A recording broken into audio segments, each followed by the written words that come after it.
Well, good evening and welcome to the Proactive Caring Home and School Exchange. My name is Dr. Larry Force, and I'm a professor of psychology at Mount St. Mary College and director of the Center on Aging and Disability Policy with my dear friend and colleague, Dr. Jeffrey Kahana. 3 years ago, coming up to 3.5 years ago, we received a grant from New York State Developmental Disability Planning Council to go through the state and train family members that have individuals with developmental disabilities, mindfulness-based stress reduction. The charge was make sure you know, for the purpose of the grant, 1,000 families. So we start it's a 3-year grant. We start year 1, we're moving forward, but we know that we're doing good things because people are telling us we're doing good things and people are hugging, you know, it's a 6-week program. Started off 6 Tuesdays in a row, and then we morphed it over to 3 weeks face-to-face and 3 weeks online. People are hugging us, families want to stay connected. We know that we're doing the right thing, but we're never going to get to 1,000. So what we did the second year is we morphed over to a train-the-trainer program. So we're running through the state, bringing in more people to train them to do what we're doing so they can go out and do the training. And we're having pretty good success. Pretty good success. And then COVID shows up. So somebody will have to mute themselves. Somebody could mute themselves because there's some background noise. Thank you. So what happens is that COVID shows up. As a result of COVID, you know, appearing, we have all this content information, but we have no way to assemble people. About 8 months before that, we brought onto the grant Peggy Pisano, a school psychologist and advocate, and Lisa Nathan, a meditator, parent, and a tremendous advocate. And the intent was that they would go out and do in-service training with school districts. Elaine Sproat has joined our program, and Elaine did a tremendous job logistically of just managing all this stuff. I mean, we were running through the state. We were doing, you know, bringing in food, bringing in childcare. It was totally a lot. And Elaine did a yeoman's job with that, but there was no way we could assemble people. So I talked with Peggy and Lisa, and I said, look, we have all this information. What about if we use a Zoom? Families during COVID, you know, they're inundated. When we first started in March, late March, early April, the expectation is that the New York school districts schools were going to be closed just for April. So can we do this through April? So we do it. And then, you know, the hand is raised in Albany that we're not going back to school. So can the two of you commit to the end of the year? And they did. They did a tremendous job. We call it Proactive Caring School Exchange. It's a unified voice. It's one voice from the parent lived experience, who's Lisa, the meditator, the advocate, and the other voice from Peggy, who is the school psychologist and advocate. And you know the way that these things typically work. I mean, our goal was, wouldn't it be great if every IEP process started with a moment of meditation? It would just calm things down. It would just even things out, because a lot of times it's conflictual, those meetings. So Peggy and Lisa come together with one voice. I act as the moderator. They are the facilitators, and off we go. And they hit it out of the park. The recognition that we received locally, statewide, and nationally has been unbelievable. They're a unified voice. Sometimes there are guests that come on. Sometimes they and I've seen them, you know, in action, you know, developing these topics and really putting their heart into it. Well, lo and behold, the grant funding cycle has been completed, and New York State DDPC, as I've said at the very beginning, have been tremendous partners, and they have been unbelievable to work with and so supportive. And there was another RFP available, so we applied for it and received it, and that's how we're sitting here tonight, through the funding of New York State DDPC. When we initially put the grant together and submitted it, it was a lifespan. It was a lifelong process. You know, it was from prenatal all the way up to the end of life care regarding being present for individuals with intellectual disabilities. And then because of COVID and because of the school districts and everything else, we landed in the school world. So we call it Proactive Caring School Exchange. Along the way, we've made tremendous contacts. And friends. We work with over 57 agencies throughout New York State. We've developed working relationships. Elaine has done an unbelievable job in helping us put together an advisory board, which is like a who's who of New York State of people that are just committed to the needs and programs of families and individuals with intellectual disabilities. And we run into Parent Network of Western New York. And what happens is No, I'm in meditation. You have to I'm going to have to just mute you there. Okay, thank you, Sabrina.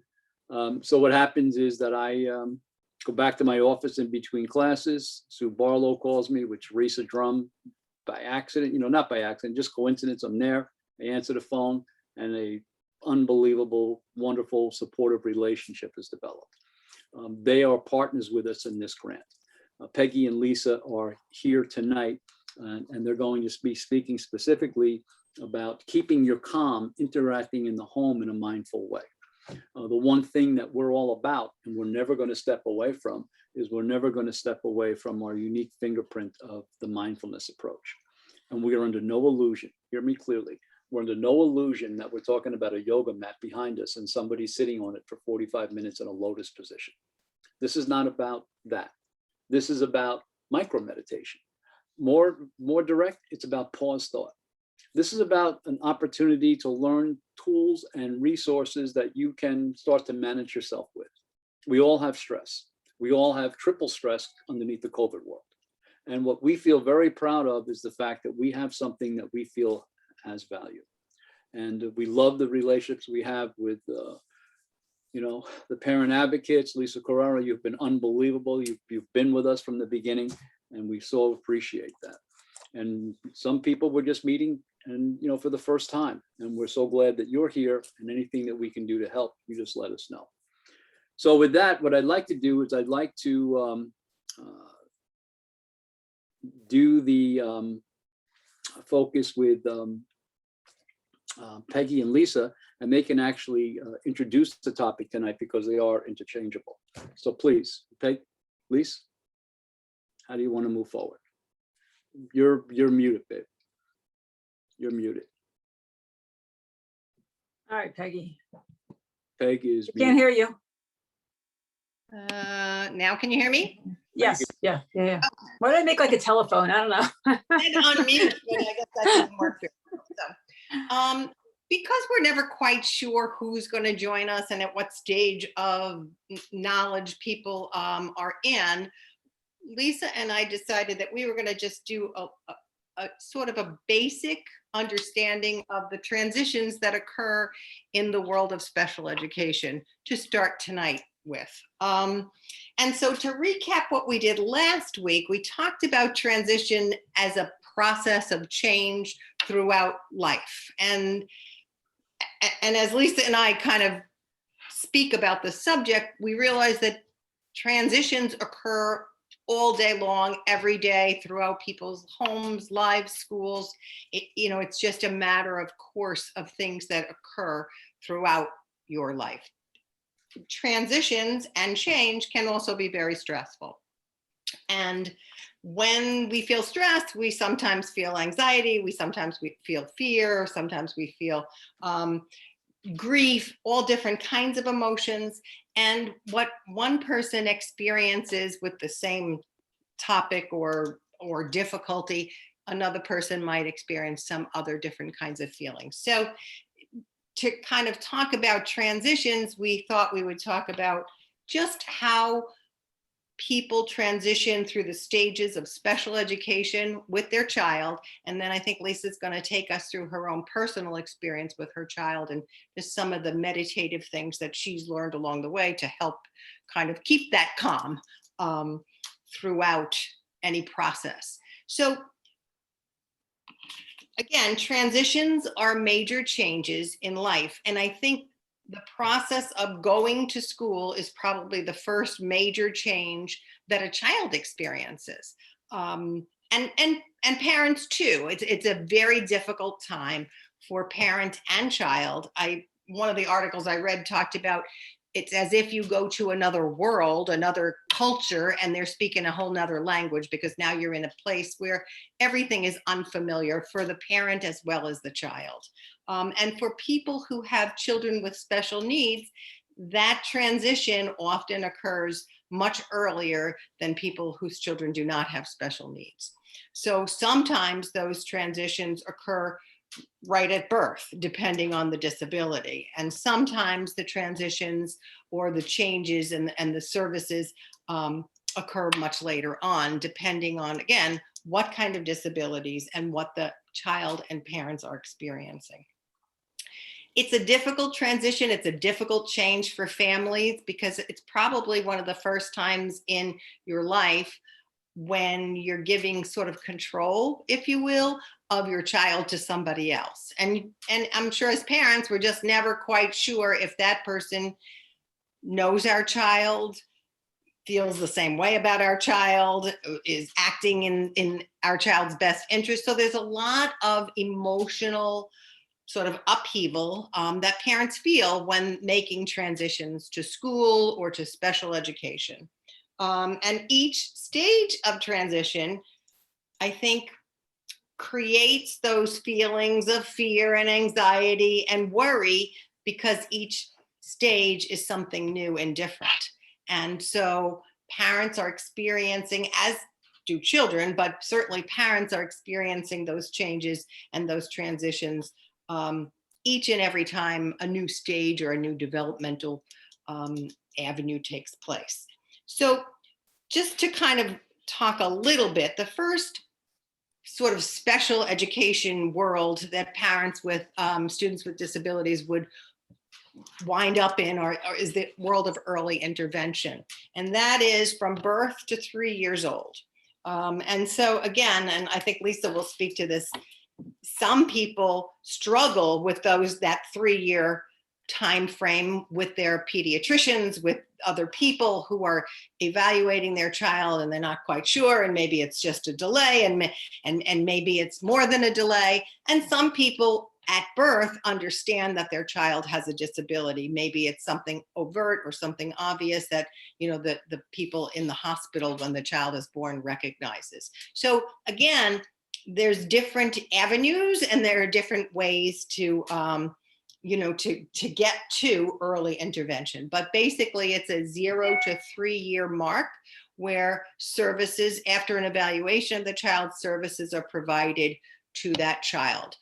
They could be things like occupational therapy, physical therapy, speech therapy. A lot of times I think what happens is, if it's not something that's overt in terms of a disability, then it oftentimes has to do with speech delays, and students or children who don't speak at average times wind up with speech evaluations and subsequently, hopefully, if they require them, wind up in the world of early intervention.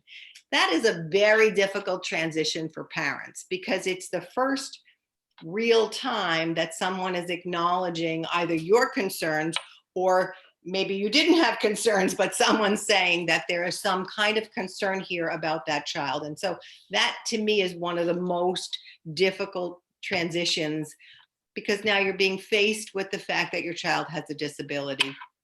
And it's very difficult, and probably, I'm sure, very stressful. And again, creates those feelings of anxiety and fear and perhaps guilt and depression and all those things, all those emotions that are kind of pent up.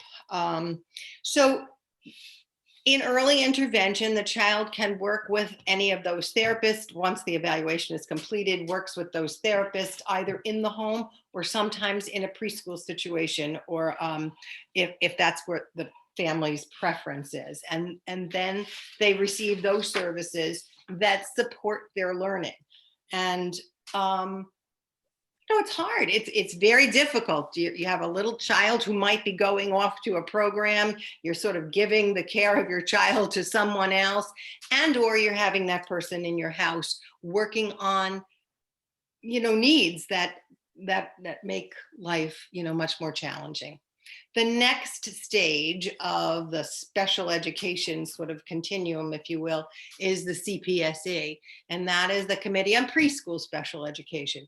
That is from 3 to 5 years old when a child again is evaluated, and you know, and I guess Lisa, you can speak to this better than I can, but there's all kinds of evaluations occurring.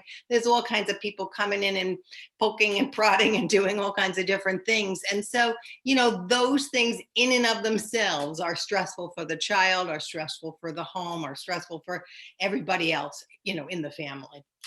So the CPSE is, again, supports that the child might need depending on, you know, the deficits. And that occurs from ages 3 to 5. And again, it could be in a school, it could be in the home. It just depends on what the family preference is and what the needs of the child are and where they can be best met. The next stage, and probably the one that, you know, is the most challenging, is when your child leaves those sort of, you know, warm and cozy places and goes off to school.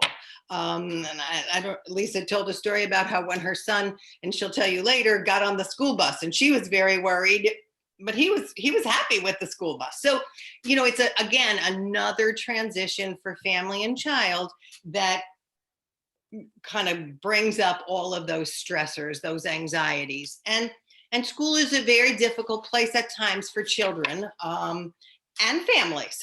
Sometimes school districts don't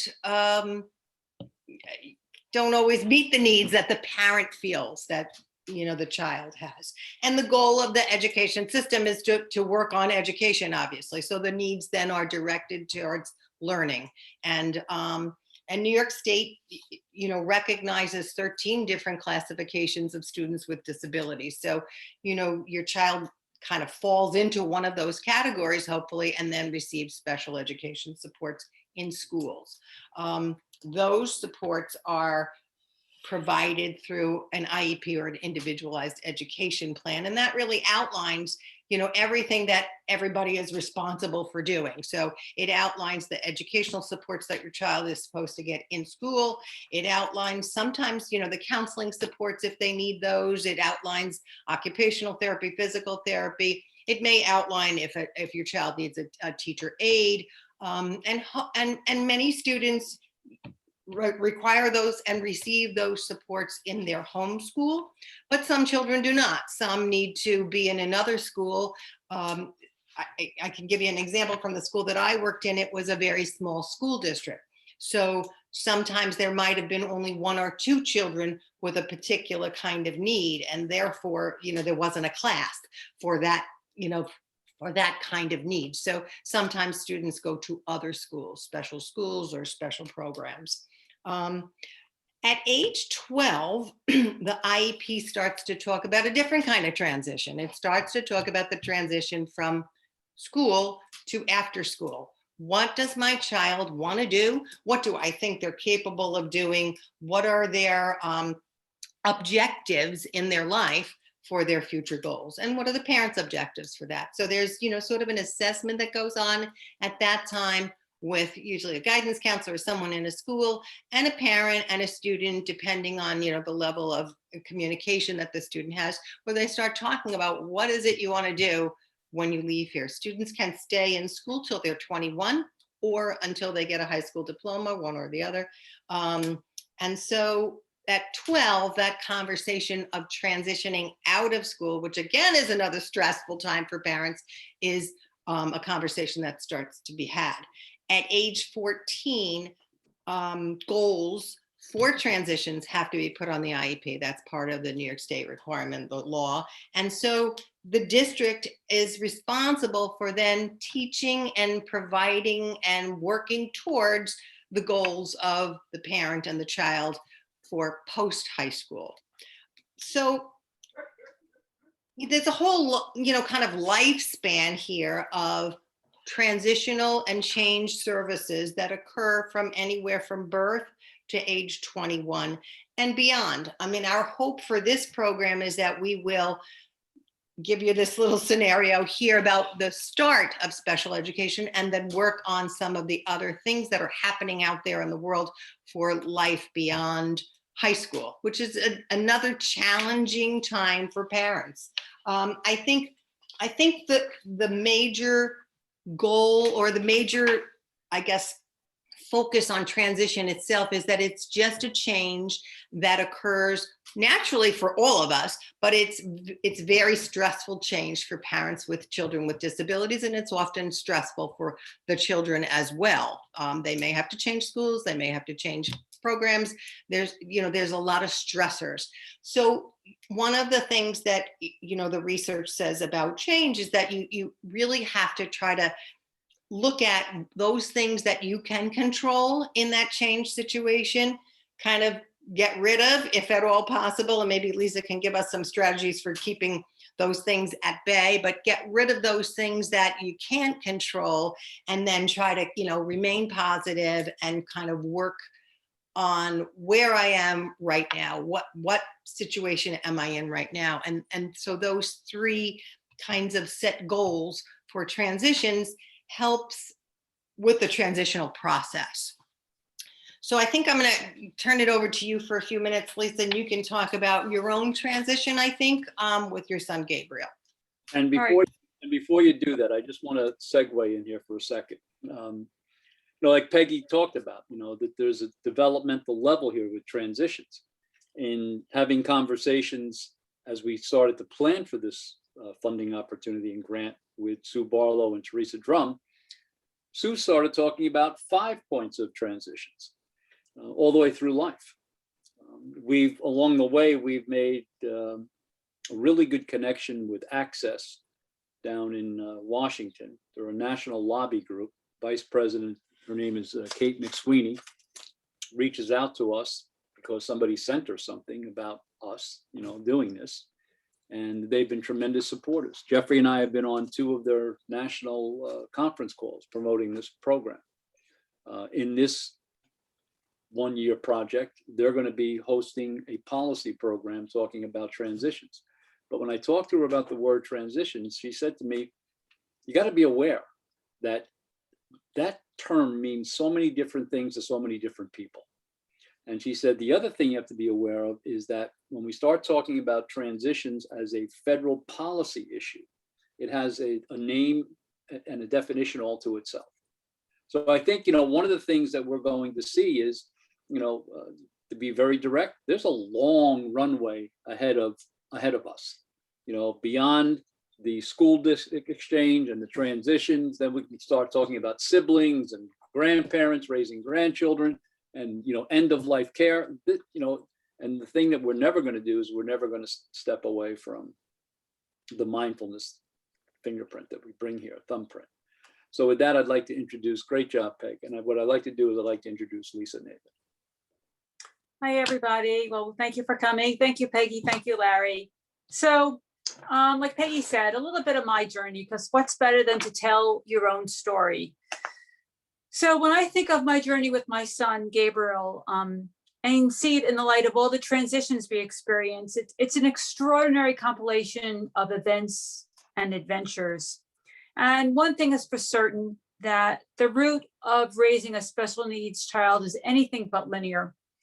It's like driving on one of these racing games where all of a sudden, like, a truck comes out of nowhere, or the next moment you're on this intergalactic highway, or like then you're driving back at the beach. Like, you never know what's around the bend.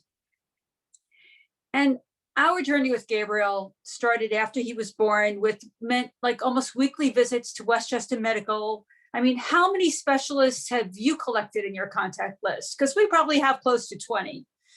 Emergency room visits, blood draws, never-ending medical tests, missed developmental milestones, surgeries, and the guilt, the fear, the anxiety, the whirlwind, the just hanging on, and the multitasking beyond what's even humanly possible. And then the early intervention starts. And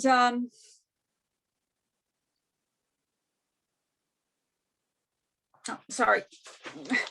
And then the early intervention starts, and the revolving door of therapists in the living room, right? Showing up in your pajamas, a therapist will walk in the house, like, you just get really cozy and comfy with them.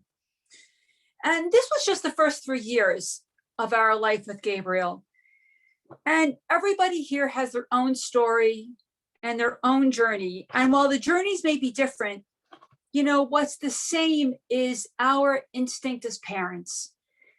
And, the knowing, the connection in our hearts. And sometimes intellectually, we may not be able to describe what's wrong or what's right to all the professionals we meet, but we know it in our hearts.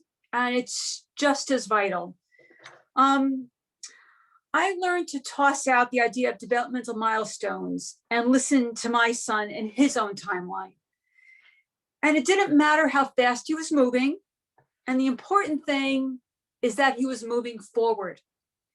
And if that meant plateauing in a skill for months and months before we saw progress, so be it. I used to say that my son moved at a glacial pace.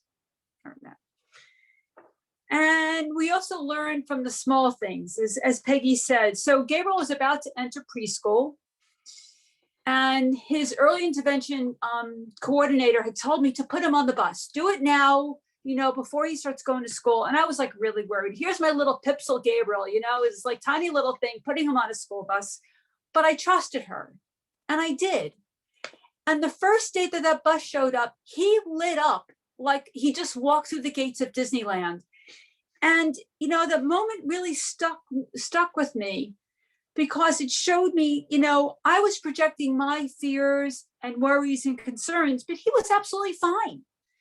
And he didn't have the words to tell me that he would like to ride the school bus, but it was an important lesson to me to let him take his own steps in the world. And then the transition to CPSE, to the world of preschool, and the evaluations and the testing. Oh my God, all the testing, the cognitive, academic, behavioral, functional, scores, deviations, percentiles, like, oh my. And then there was my indoctrination into the process of sitting in a room full of administrators and teachers, and I know you'd know exactly what I'm talking about, special ed parents, and talking about my son and developing his first IEP. And just, it's a whole new world. And yes, the special education system loves its acronyms. Okay, so we got to get right. And then one of the most important, I'll call it the transitional moments for me in the education process, was understanding that I was an equal partner in that room full of administrators and educators. My voice was just as important as anybody else's, with all their degrees. And that was my introduction to advocacy, basically. And the other transitional moment that was really important was understanding, and this came later, was understanding that the special ed committee saw my child through a very different lens than I did. When a parent walks into a special education meeting, especially early in the process, you go in there with love and emotion for your child and wanting the best for them. And while there are some very good school districts and special education committees, not all of them for sure, but there are some good ones, they see your child without that emotional connection. And, they're bound by rules, parameters, legalities, realities that don't always mesh with what we want for our child. And for parents, it's a huge learning process, but it's an important one. And can I have an amen for parent advocacy and support groups? I know you mentioned that, Crystal. Right, Stacey? We've been there together. Because it can be exasperating, stressful, and exhausting, this process. But you learn to fight for what's important, and the word important is really important, and what's most meaningful for your child. And you know what I'm talking about. So now my son is 20 years old, and starting the transition to life after the school bus stops coming. So a life as his parent that I need to manufacture and develop with his team to make it his best life. And there's going to be glitches for sure, and it will be nonlinear. But I will be mindful of what's best for him and what makes him happy. So with that, I'd like to lead us on a little meditation. That's okay, Larry? I think absolutely, because we know that was so well received in our last series. But before you do that, I think you can see the blending of voices. I believe it was Stacy that indicated when we were working the other project, she said, wouldn't it be great if we could get in contact with Lisa and Peggy over the summer? Okay, because our project was, coming to a close for the summer before we lit up again in September. So we created the Lisa and Peggy Corner. When you go onto our website, proactivecaring.org, what you'll really see is a little icon, a little logo about the Lisa and Peggy Corner that was created by Stacy's son, Eric, who's, I think he was 13 at the time. I mean, it's just great. Two figures that really stand out. So when we were putting this up there, I'm working with the web designer. I was going to initially call it the Lisa Corner and the Peggy Corner, because they come at it from two different perspectives. And but it wouldn't fit. So I talked to Lisa. I called Lisa. I said, look, I wanted to put it up as the Lisa, Peggy, Peggy, Lisa, but it wouldn't fit. And she said, it doesn't matter because we're speaking in one voice. And that to me, that was beautiful, because that's what we'd hoped for. Okay, that, it's one voice, it's a unified voice. As I told you, they came on to the project, 8 months, prior to the schools closing down. Peg Pisano was my wife. Okay, I'm very proud of the work that she's done in the school district.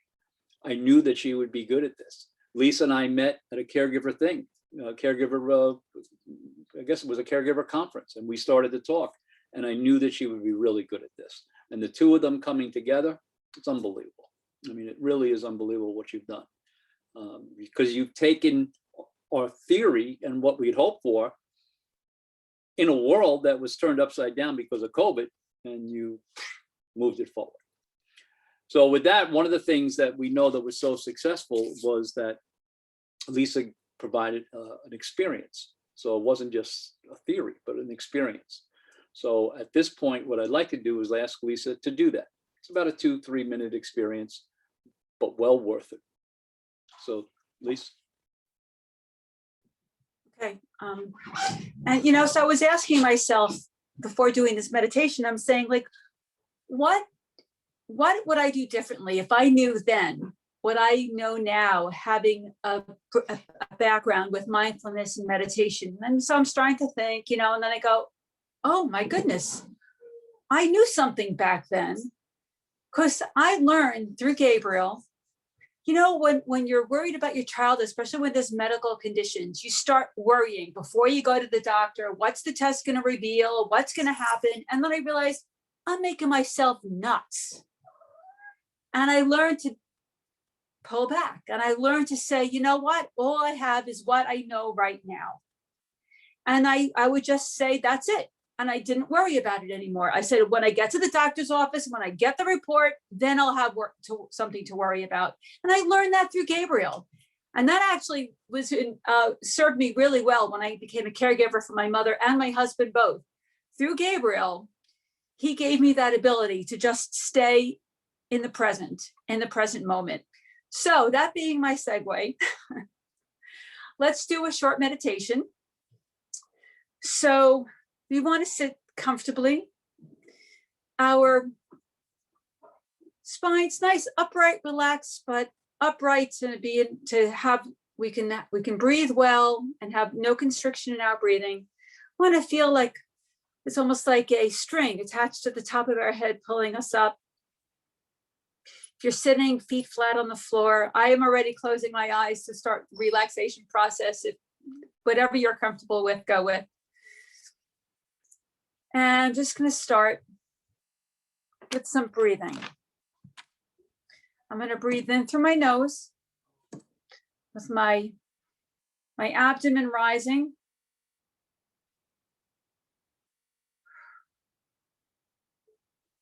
And breathe out through my mouth, almost like I'm breathing out through a straw. And I'm lengthening my exhale a little bit to start that relaxation process. Let's do that again. Let's breathe in through our nose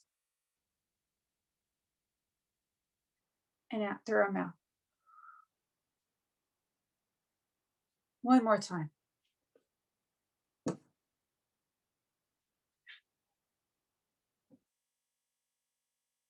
All right, good. Now let's let our breath turn to normal, in and out through our nose. And just start relaxing. We're going to relax our eyes and our jaws. We hold so much tension in our jaws. Our shoulders, just gently. We have them hunched up, just gently relax them down. Now we're going to enter into our body. We're going to take ourselves out through all our thinking. And we're going to connect where we're sitting. Feel yourself sitting on the chair, where you're connecting to the chair.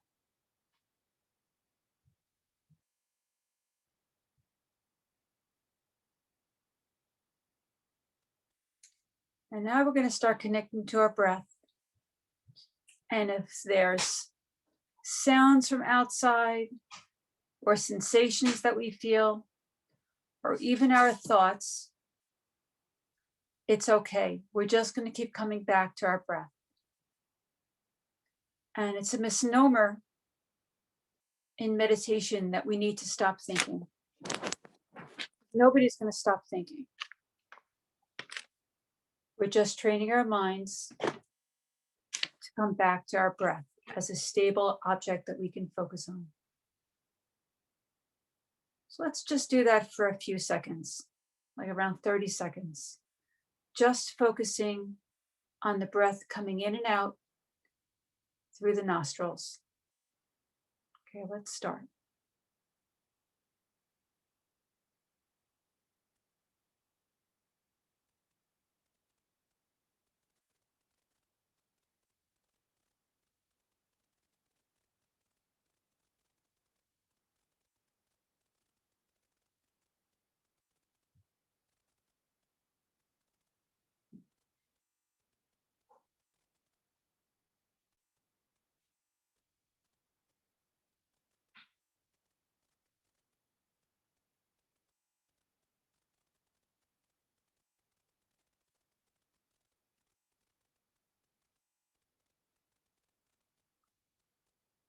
Okay, good.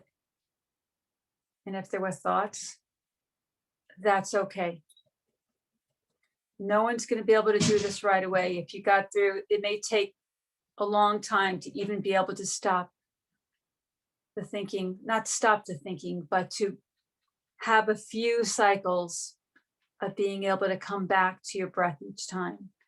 And that's okay.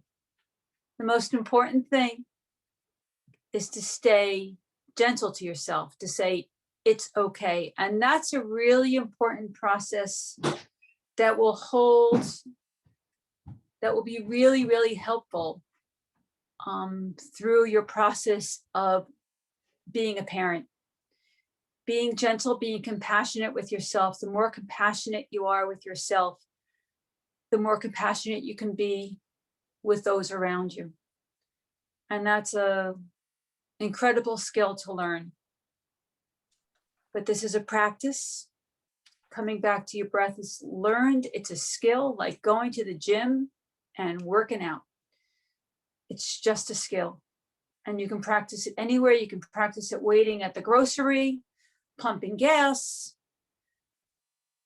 sitting in a chair, waiting for whatever, waiting in the doctor's office. It doesn't matter. You can practice it anywhere. All it takes is a couple of minutes, and that's it. So with that in mind, thank you so much. And let's say thank you to back to you, Larry. Thank you to you. You said one thing that Stacy always references. The changing moment, the time of enlightenment, changing moment for her is when you say, as you said tonight, you don't have to stop your thoughts. It's a misnomer. This idea that that you're going to stop your thinking, that's not so. No. Stacy, if you can breathe, you can meditate. Yeah. I'd like to chime in to support that. A little more than a year ago, we were sitting in a circle as a group on the Mount St. Mary campus, humans live in person, and Lisa gave me the gift that keeps on giving. Although I've learned from another partner of mine in mindfulness, a wonderful lady named Scarlett Lewis, that we can only actually focus on one thought at a time. And even though I'm a fast-paced multitasker, once I started thinking about that, to think about what you're thinking about, you really can only focus on one thought at a time. There's truth in that. And so thank you, Lisa, for having me identify that if I'm really just thinking about the breathing, then that's the focused thought. And the other thoughts aren't really able to get in and take over. I wander, my mind wanders within that meditative moment, but when I draw it back and really kind of just think of a slow breath in and a longer exhalation of a breath out, it really is focusing and exhilarating and calming. That said, I want to share a resource that I've recently learned about, which is the 528 hertz frequency. And I put this up on my Spotify. If you're not familiar with this, write that down on your paper. It's really wonderful for background music. It's the 528 hertz, and you can source it on any of your download. It's very calming. It's a really nice, I mean, you might like nature sounds. Sometimes I choose rolling waves of ocean or rainforest, but this one is beautiful. It's a really nice tone. And I would like to also just compliment Lisa's conversation and empowering those of us here with a photo to remind us when we take small steps, we get a lot further up the ladder. So even though we're planning in transition for our individual that may have special needs, or for a caregiving scenario, wherever you are on your own ladder, we're always in the right direction, hopefully. I mean, sometimes we have regression. This past year, I know, I got more regression than I know what to do with, but like you said, Lisa, I couldn't control that. And I had to eventually come to a place with the frustration I was living with in March and April and May that I couldn't control it. And so I just, like throwing up a deck of 52 cards, and whatever landed on heads, I went with. So, in the transition planning phases, I think that it's important to recognize, and another mom always taught me this, right? I mean, we learn a lot from therapists, we learn a lot from teachers. And me, I've learned the most. Like Lisa, you've been my partner for many years. There's another Lisa on the call. She's a little bit more in the dark. Give us a wave, Lisa Correo.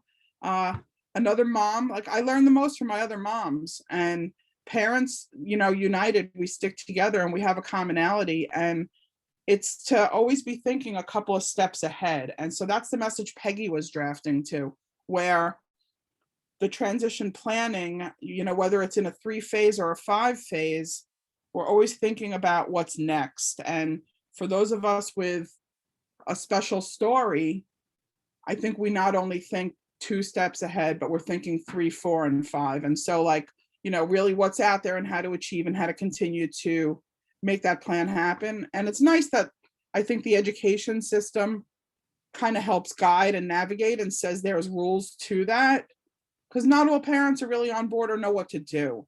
And I think it's important, of course, because we want to be able to build the best individuals we can with the most independence to set them up for hopefully the most success each individual can have. So that said, I am always grateful for this group. Larry, you've done a great job, Elaine as well, putting together the conversational topics that Peggy and Lisa roll out. And I hope that we're able to put our messages out to many parents and caregivers to be able to help affect positive planning. Thank you. Thank you. And those topics that Peggy and Lisa present, they're generated by Peggy and Lisa. We're providing a forum. And I think one of the things you said, and it's a great segue, first, Lisa, Peg, great job as always. And this will be available as a recorded session on our YouTube channel and on our website with resources that they both create. But Stacy said something about the parent group, learning from parents. And Lisa Carrario is here tonight. And I learned something that I didn't know about, and it came from Lisa. okay, who was advocating for this regarding the impact of COVID on special ed and IEPs and things like that. So I'd asked if Lisa could come tonight for sure, so she could talk a little bit about this and how we can, you know, act as advocates for this. So Lisa.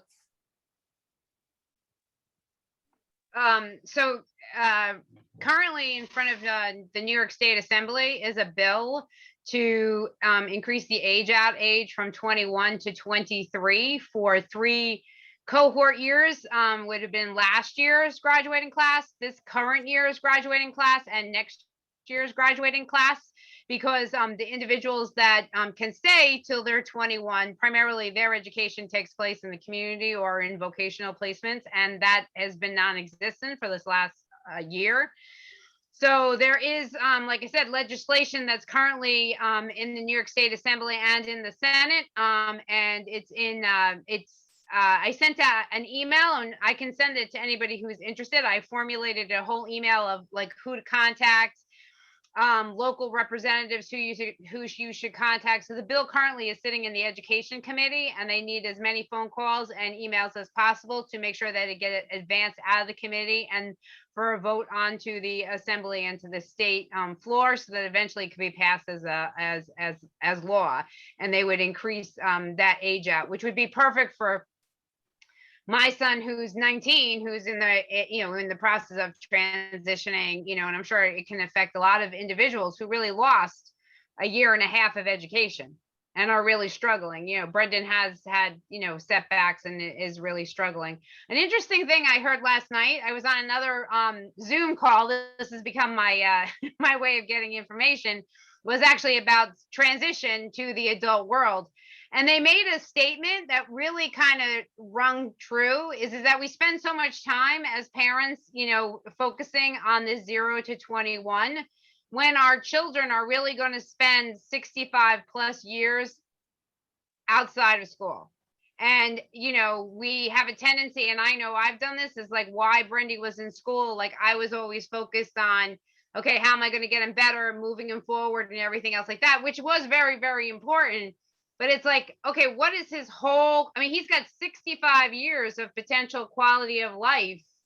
What am I going to, is 2 + 2 really that important? Like it just really it really resonated with me last night when they talked about that. That's just thought I'd share it. Well, thank you so much. And please do forward that to us. Okay. And anything that we can do, because of the fact, like, as you said, there was, and we've heard this word over and over again, there was a pause. And as a result of the pause, access to certain things were not available. So this Lisa, I'm going to be putting an article in our April newsletter about that legislation, so that we'll have the bill numbers and everything for people to reference. Yeah, actually, it was funny. My mother-in-law actually spoke with, I think it was Senator Skoufis's office, and they said that, to please keep calling and to follow up on it, that, even if you see that, they're currently working on the budget or the budget got passed in April, these things can still come to the floor and they can still vote on it, even though like the budget has already been passed. And from what I heard is that the money really has already been allocated to the COVID relief packages that have been passed in the federal government. That's great. And Elaine does an unbelievable job with the newsletter, and I'm sure she'll be reaching out to you for quotes or statements, as we're putting this together. Yeah. Look, what I'd like to do. Excuse me, it's Barbara. I just wanted to say something, because my viewpoint is completely different than what I've heard so far. And I really appreciate the invitation to be part of this. But I think that you also need to know, those of us who have spent 33 years teaching in the school system, and only special ed, never regular ed, all different populations of special ed from 2nd grade through 21-year-olds. It's very different also to be in New York City than it is to be outside. of the city. In New York City, we have a special ed district. Okay, so District 75 is across all 5 boroughs. We're not like a regional district. We're across all 5 boroughs. So, and we go all the way from 3K to 21. So this past year, after I retired to help raise my grandchildren, I had an opportunity because of COVID to come back into the school community by working remotely. And the principal asked me if I would handle transition. She meant transition from aging out of high school into the world of work, or for students who are emotionally challenged but still get Regents diplomas, those children need help getting into college. And now this year, for the first time, we have an 8th grade class that's moving to high school. So those parents are really full of angst that now their children who have been in one place for 3 years are getting ready to move again. So from my vantage point, I not only have worked with students with all different types of abilities, and I've also now entered a new phase where at this point in my life, I'm learning the transition process from school to work or to adult services. And these are things that I never knew. I was a classroom teacher for years. That's what I knew. I knew how to teach. But I also wanted to say, while we speak about the transitions for school-age children and the early intervention and 3 to 5 and 5 to 12 and et cetera, oftentimes parents who have children who do not have special needs are hit with something that comes out of, like, is an asteroid that crashes into the world. My son was 30 years old when he was diagnosed with multiple sclerosis. And I had never experienced anything like that with my children. My children went all the way where they were supposed to go. And then suddenly at 30 years old, my son couldn't walk. And that brought me into a different place that I had never been before, because now I am the parent of somebody who we're blessed. He's able to get an infusion every 6 months. And so far he's able to keep going, and he's able to be a doctor and do all of that stuff. And that's really great. But the focus and the switch in my brain, having experienced that, was eye-opening. So now when I speak to parents at my school, and I will be bringing this to the parents at my school, and I have right now 317 students, but we're growing. We have 80 more students coming in September, and they need this. They need this. They need a way to help manage the overwhelming stress that they feel when someone tells their high school student, their high school child, your child is not getting a Regents diploma. Your child is getting a skills and achievement commencement credential. And the first thing they say is, nobody told me. I didn't know that. Why is my child coming to school? And we're also talking about parents who don't have the privileges that we all have. These are the parents of my students are not very literate themselves. They don't know. They don't have the resources to research what's best for their children. And the New York City school system, and no one is going to tell you this unless it's somebody who is just able to say everything because she's retired and it doesn't matter anymore. New York City special education is segregated. So I have never taught a Caucasian student in all the years of working in District 75, not one. Wow.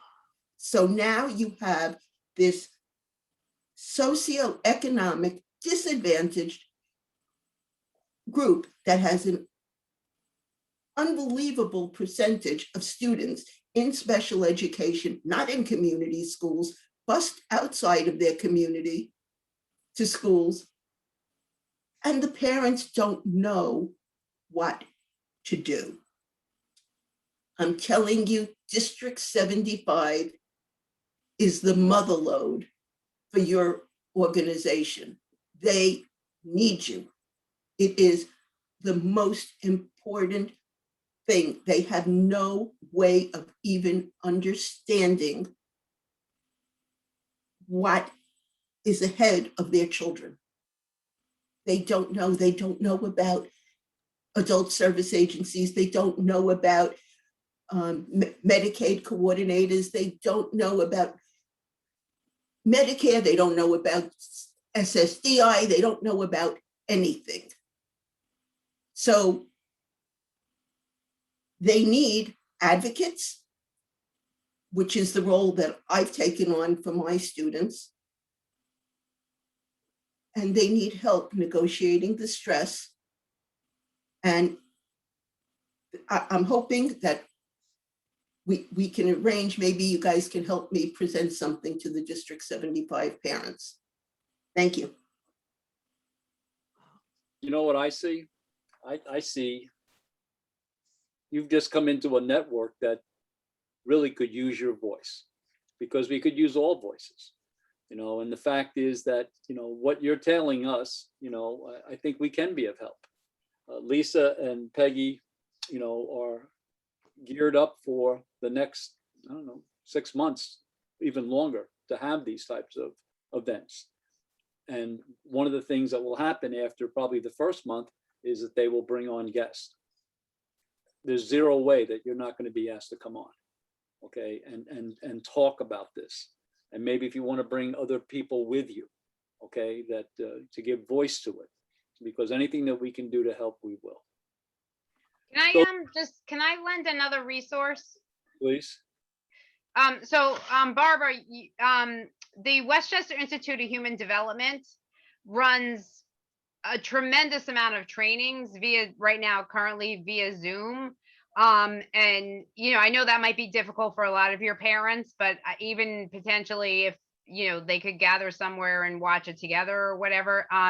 They offer a variety of different trainings on, you know, advocating transition, you know, a lot of the things that parents need to school themselves up on, you know, Medicaid service coordinating, SSDI, all those. And the trainings are relatively short, an hour, hour and a half, but I've found them to be very helpful.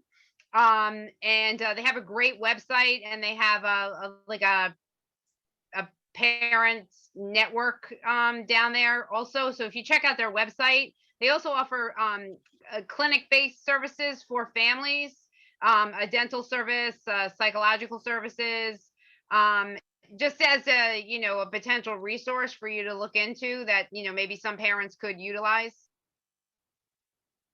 I like that. And I think that's Yeah, the other. They're great. Bring to Back the up, yeah. Right. I use a dental clinic for Brendan, you know, and I've attended, you know, a lot of their trainings, and I always find them to be very informative. And one of the things that we will do as well, Barbara, is that, you know, we'll provide contact points, you know, so emails, phone numbers, things like that. So this way, even between, you know, in between here, you can reach out to us. So at this point, I need to bring it to a close. But Peggy, Yeah. you were going to say something, and then Elaine's going to say. Yeah. Peggy? Well, one of the things I wanted to say was that, you know, obviously we're talking about stressful environments for parents. And so that's why Lisa always ends or starts either or with some kind of meditative thing. So I know Larry always comments that, you know, wouldn't it be nice if every CSE meeting started with some meditative process. But I think that those little vignettes that Lisa does could be helpful to parents if they could just learn to, breathe through the difficulty. And I know it sounds simplistic, but I think that Lisa's experience has told her that, once you learn those strategies, you use them in all kinds of avenues. So I think that, maybe that's a skill that some of those parents are going to need, because it is stressful and they don't understand. And I know that, I worked with many parents who didn't understand that if you didn't get a Regents diploma, you had to get some other kind of diploma, and they just didn't, recognize what that was going to be. So, and I think it's a very difficult conversation that should be had early on. But, it's always a struggle to have the conversation that your child may not master this curriculum. And because people always hold out hope, and we always have to have hope, I guess. So, I understand what you're saying, Barbara, about parents who don't really understand that their child is not getting that Regents sort of diploma. So, but I think those little meditative vignettes that Lisa teaches us hopefully could be utilized during those times of stress. Without a doubt. And I think and then we really have to bring it to close, but I think the point that, and it resonates with me, with Lisa. Lisa talks about, look, I'm pretty knowledgeable. I'm prepared. I'm a good mother. I do the due diligence. I'm ready to get information together, and I'm ready to go to those IEP meetings. And I knock on the door and I open up the door and there are 6 administrators there, and everything just gets jumbled. Next thing I know, I find myself stumbling over myself. And I think, as Peg said, this idea of staying in the moment, the examples that Lisa gives, this is wonderful, this conversation tonight, what we had always hoped for. So we're so glad you joined us. However, you need to know that this year that we're now up and running with the Transitions Home and School Exchange, we're in partnership with Parent Network of Western New York. So Lisa and Peggy do one Thursday night, and then the alternate week, Parent Network of New York does their presentation, which is a different format.